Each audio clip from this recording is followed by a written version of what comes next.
తెలంగాణలో ఎన్నికల సమరం పూర్తయింది. మొత్తం 17 లోక్సభ నియోజకవర్గాల్లో రసవత్తరంగా జరిగిన ఎన్నికలు ఎట్టకేలకు ప్రశాంతంగా ముగిశాయి. అభ్యర్థుల భవితత్వాన్ని ఓటర్లు ఈవీఎంలలో నిక్షిప్తం చేశారు.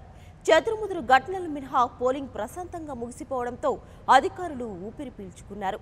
అయితే ఇటీవల తెలంగాణలో జరిగిన అసెంబ్లీ ఎన్నికలతో పోలిస్తే ఈసారి పోలింగ్ శాతం తక్కువగా నమోదైనట్లు తెలుస్తుంది.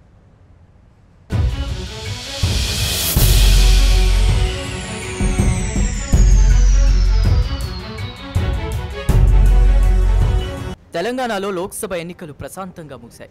రాష్ట్రంలోని 17 లోక్సభ స్థానాలకు గురువారం పోలింగ్ జరగగా ప్రారంభంలో కొన్ని చోట్ల ఈవీఎంలు మొరాయించాయి. మండు టెండర్లు కూడా లెక్క చేయకుండా ఓటర్లు పోలింగ్ కేంద్రాల వద్ద బారులు తీరి తమ ఓటు హక్కును వినియోగించుకున్నారు. 185 మంది అభ్యర్థులు బరిలో నిలిచిన నిజామాబాద్ పార్లమెంటు నియోజకవర్గ పరిధిలోని ప్రతి బూతులో 12 ఈవీఎంలను వినియోగించారు. తెలంగాణ వ్యాప్తంగా సాయంత్రం 5 గంటలకు పోలింగ్ ముగియగా నిజామాబాద్లో 6 గంటల వరకు కొనసాగింది. ఇక మావోయిస్టు ప్రాబల్యం ఉన్న ఆదిలాబాద్ జిల్లాలోని సిర్పూర్, ఆసిఫాబాద్, చెన్నూరు, బెల్లంపల్లి, మంచిర్యాల, మంతనితో పాటు వరంగల్ జిల్లాలోని భూపాలపల్లి, ములుగు, మహబూబాబాద్ జిల్లాలోని ములుగు, ఇల్లెందు, భద్రాచలం, ఖమ్మం జిల్లాలోని కొత్తగూడెం, అశ్వారావుపేటలో మాత్రం 4 గంటలకు పోలింగ్ ముగిసింది. మొత్తానికి ఎన్నికలు ప్రశాంతంగా ముగియడంతో ఎన్నికల యంత్రాంగం ఊపిరి పీల్చుకుంది. రాష్ట్ర వ్యాప్తంగా ప్రశాంతంగా ఎన్నికలు జరిగాయని రాష్ట్ర ఎన్నికల ప్రధానాధికారి రజత్ కుమార్ తెలిపారు. 34,512 ఈవీఎంలు, 34,700 వీవీప్యాట్లను ఉపయోగించామన్నారు. కొన్ని చోట్ల ఈవీఎంలు మొరాయించడంతో సరిచేసినట్లు వెల్లడించారు. ఓట్ల గల్లంతుపై ఎలాంటి ఫిర్యాదులు రాలేదని స్పష్టం చేశారు. నిజామాబాద్ లోక్సభ పోలింగ్ గిన్నిస్ రికార్డులో చేర్చాలని లేఖ రాశామన్నారు రజత్ కుమార్.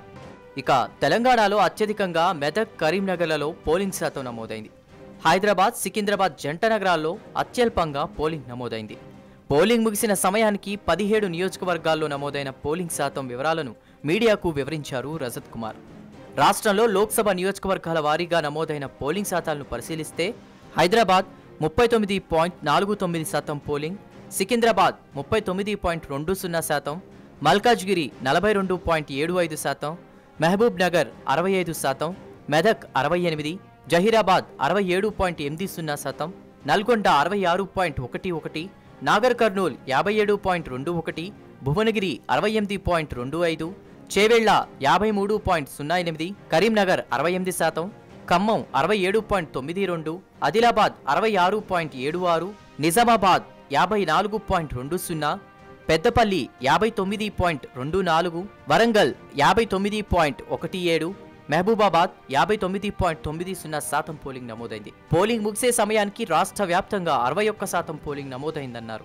తుది పోలింగ్ వివరాలు ఈ రోజు వెల్లడిస్తామని స్పష్టం చేశారు రజత్ కుమార్. మెదక్ పార్లమెంటు పరిధిలో అత్యధికంగా 68.25% పోలింగ్ నమోదవగా సికింద్రాబాద్లో అత్యల్పంగా 39.20% పోలింగ్ నమోదైంది.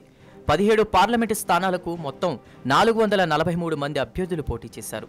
నిజామాబాద్ పార్లమెంటరీ నియోజకవర్గం నుంచి అత్యధికంగా 185 మంది అభ్యర్థులు పోటీ పడగా మెదక్ పార్లమెంటు స్థానానికి అత్యల్పంగా 10 మంది బరిలోకి దిగారు.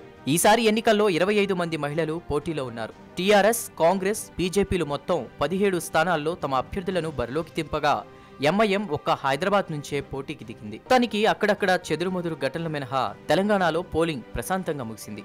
అభ్యర్థుల భవితవ్యాన్ని ఓటర్లు ఈవీఎంలలో నిక్షిప్తం చేశారు. అయితే ప్రత్యేక కార్యక్రమాలు చేసినప్పటికీ ఓటింగ్ శాతం చాలా వరకు తగ్గింది. అసెంబ్లీ ఎన్నికల కంటే పార్లమెంటు ఎన్నికల్లో ఓటింగ్ శాతం పెరగలేదని రజత్ కుమార్ స్పష్టం చేశారు. Please subscribe New Waves.